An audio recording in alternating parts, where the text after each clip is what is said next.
Okay, hi everybody. We're going to do nutrition today. We're going to start it off together. So make sure you have your nutrition distance learning notes that if you don't have your copy, I printed it off for you. I gave you, everybody should have it. If not, you'll see it in the Google Classroom post for nutrition. So make sure you have this ready before we go.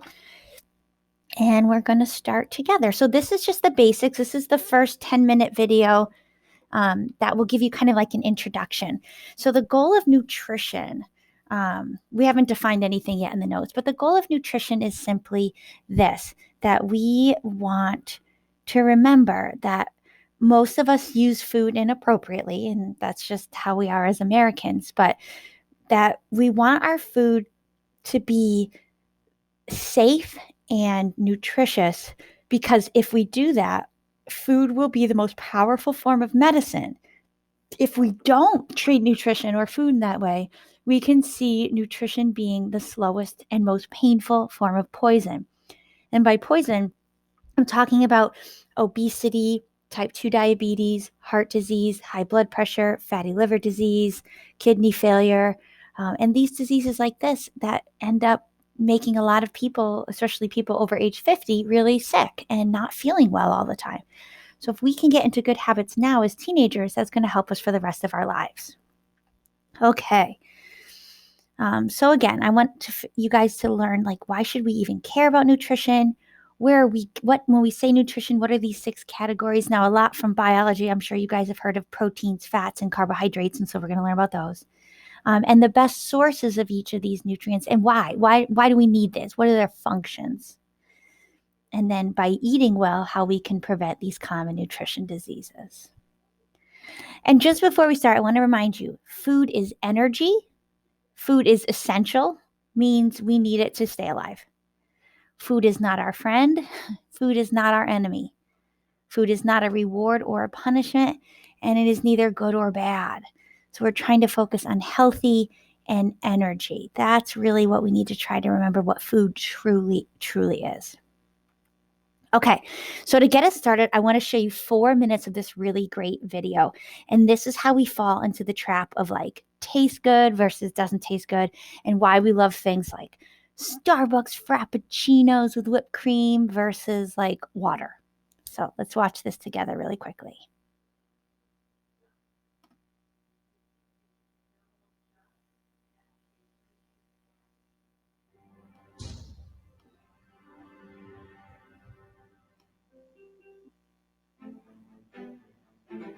In 1973, the U.S. Congress passed a new farm subsidy bill.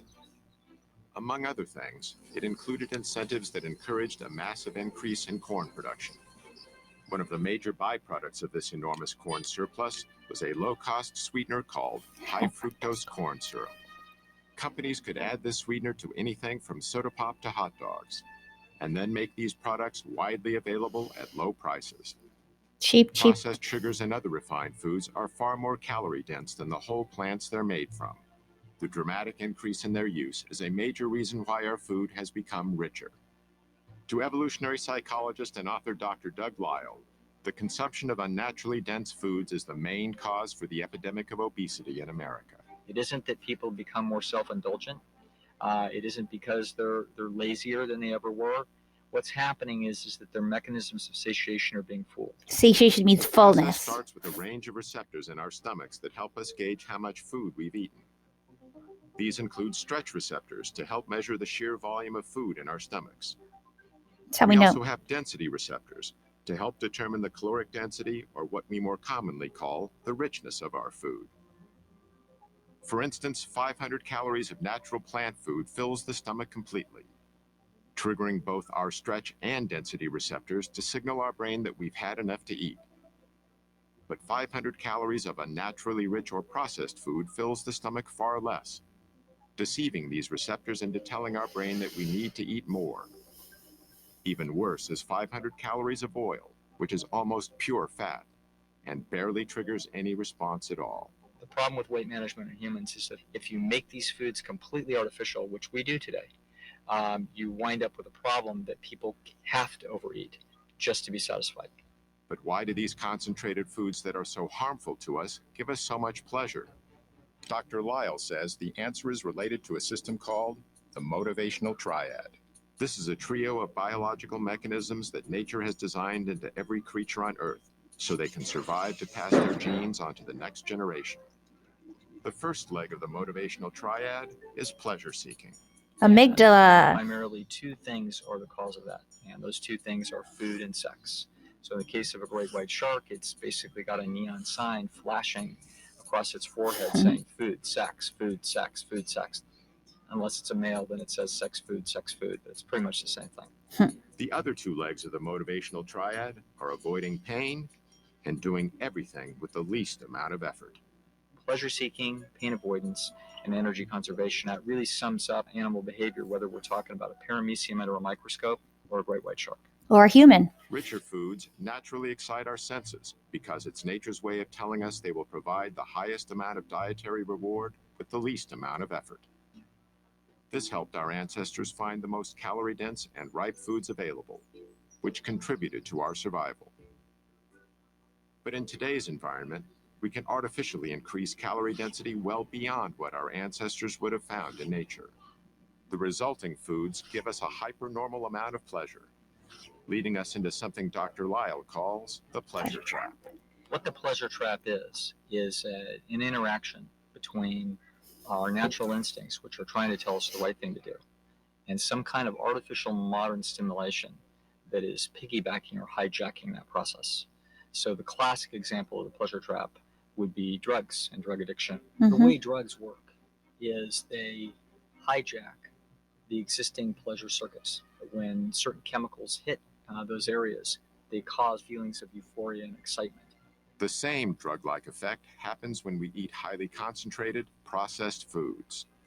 We've removed the fiber, we've removed the water, we've removed the minerals. We've done everything that we can to hyper-concentrate sugar and fat and add a bunch of salt as well into the food. And now what the food has become is become a low-grade addiction. Yep. Perfect. See how I love that video? It sums up everything we're talking about. So this is why when we eat those highly processed foods, we're not full. And any of you have ever had a donut, you know what I mean? I mean, that's a really heavy calorie food, but you have one donut and you're kind of like, I'm not really full yet. Or even if you are feeling full, within 30 minutes, you're like, I'm hungry again. So you understand what's happening there. Okay, so here we are on number 1. What is nutrition? So here's number 1 in the notes. We're going to write the process. Nutrition is the process by which the body takes in and uses food for growth and metabolism. So that's what we mean when we say nutrition. We're talking about a process by which the body takes in, which would be eating, and uses food, which would be digestion, for growth and metabolism, which would be metabolism or cellular respiration. So when we include digestion, or eating rather, digestion, and then cellular respiration, we're talking about nutrition in general. So nutrition is kind of this broad process that includes 3 basic things: taking in and using food for our body's chemical reactions. So that's what we mean by nutrition. Then number 2, it says, of these 3 reasons, here are the 3 reasons, A, B, C, why do you care? So I care about nutrition because it prevents chronic diseases like cancer. So I'm really interested in that. Another reason some of you might care is it gives us energy. That's how you can be active. That's how you can be athletic. That's how you can be alert. That's how you do well at school. It gives us energy. So maybe that's why you care. And the other one is it helps with the quality of our life. So if you find yourself grumpy a lot and moody, it may not just be because you're tired. It may also be because you're eating garbage. If you're having a hard time sleeping and concentrating at school, it may be because you're not eating properly. And those of you that like your hair and nails and skin a certain way, you need to eat a certain way. You need to eat whole foods like fruits and veggies and whole grains. Those are the things that's going to help us. So for number 2, I'm asking you to pick one of these reasons. Do you care? I like prevent chronic disease. That's what I'm going to write. but you might care about energy to live your life or quality of life. So you're either picking prevent disease, helps provide energy, or helps with quality of life. That's what you're writing for number 2. You're just picking one. All right. So now this is the most important slide. This is the most important slide I want you to know about. So this answers our questions 3 and 4 in our notes right now. So how does food give us energy? Well, number 3 says blank is the word for food energy. So number 3 is calories. So we write calories, or calorie is the word that we mean food energy. I mean, technically it means the amount of energy required to move 1 gram of water up 1 degree Celsius. Who cares? We're not in chemistry class. We're in health. So all we need to know is another word for calorie is energy, and another word for the energy in our food is calorie. Number 4, the average person needs about 2,000 calories a day. So that's like the average adult. For a teenager, it's a little bit more because you guys are still growing and doing that whole puberty thing. So you need about 2,200 to maybe 2,500 if you're super active. So about 2,000 energies per day. So we'll say about 2,000 calories a day. Now, it matters where the calories come from.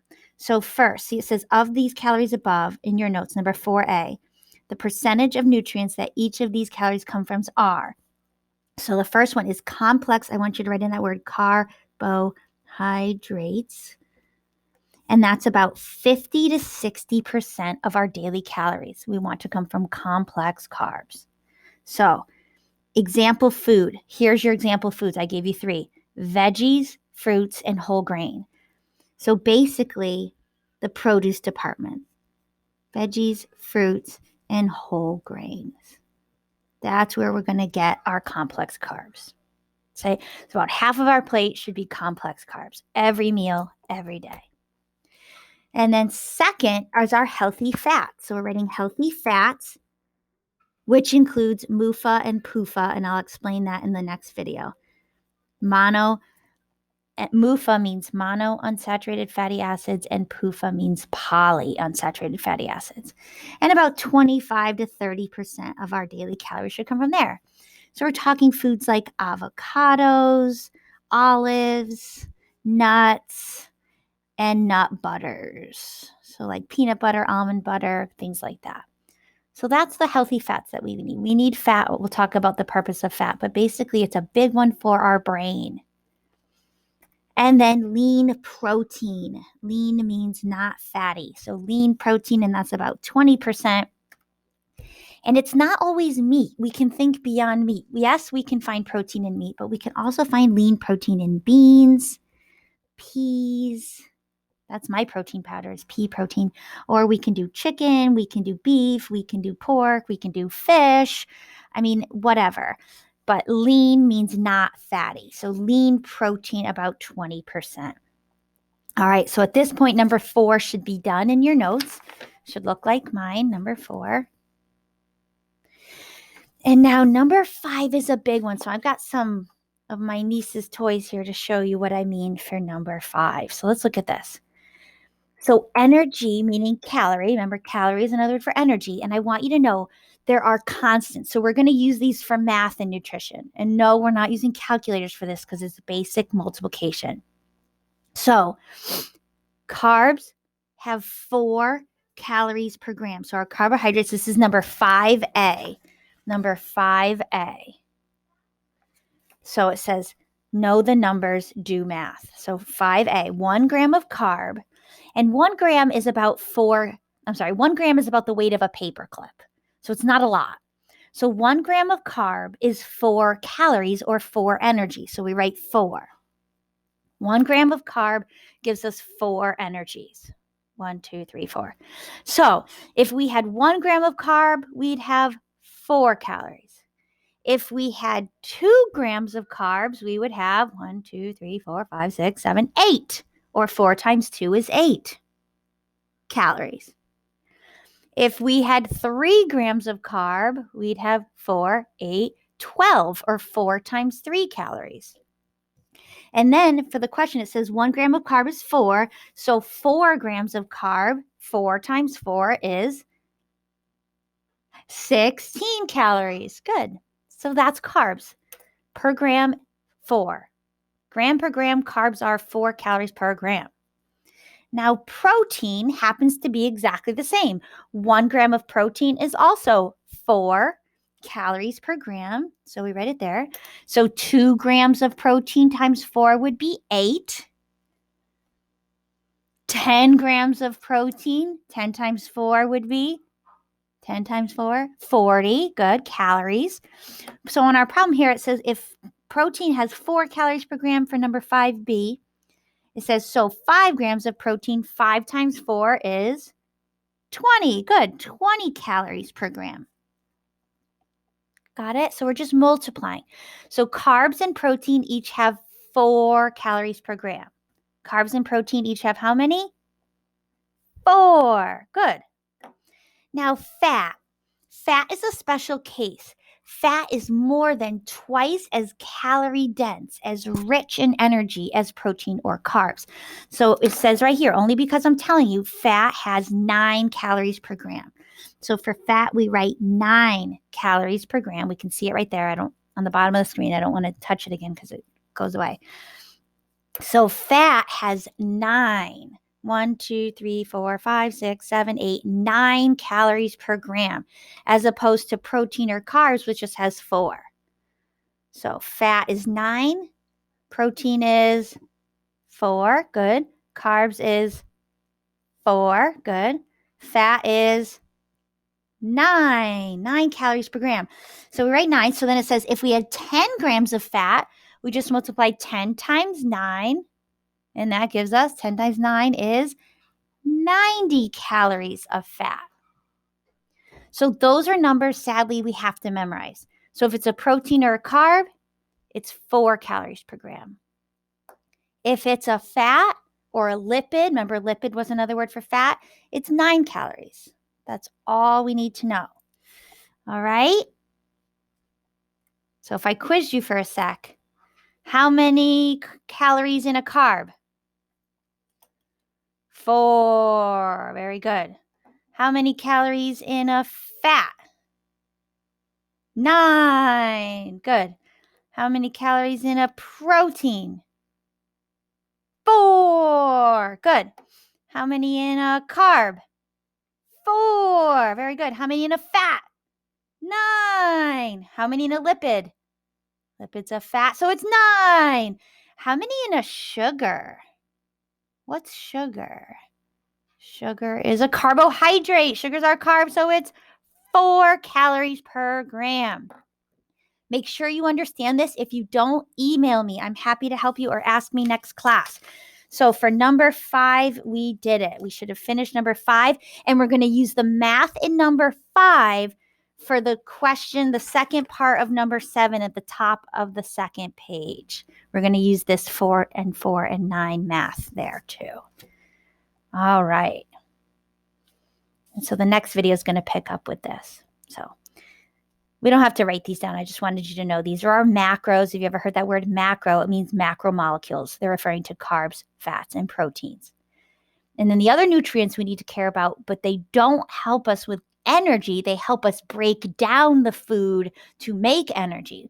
We can't break down food to make energy without vitamins or without minerals or without water. So these don't give us any calories, but without vitamins, minerals, and water, we can't break down the energy that's in the carbs, proteins, and the fats. All right, and that takes us to number 6, which you'll see on the next video. Harvard School of Health Healthy Food Pyramid. Right here is the answer for number 6 if you want to get a little head start. Veggies, fruits, whole grains, and healthy fats. So complex carbs and healthy fats for number 6. See you next video. Bye.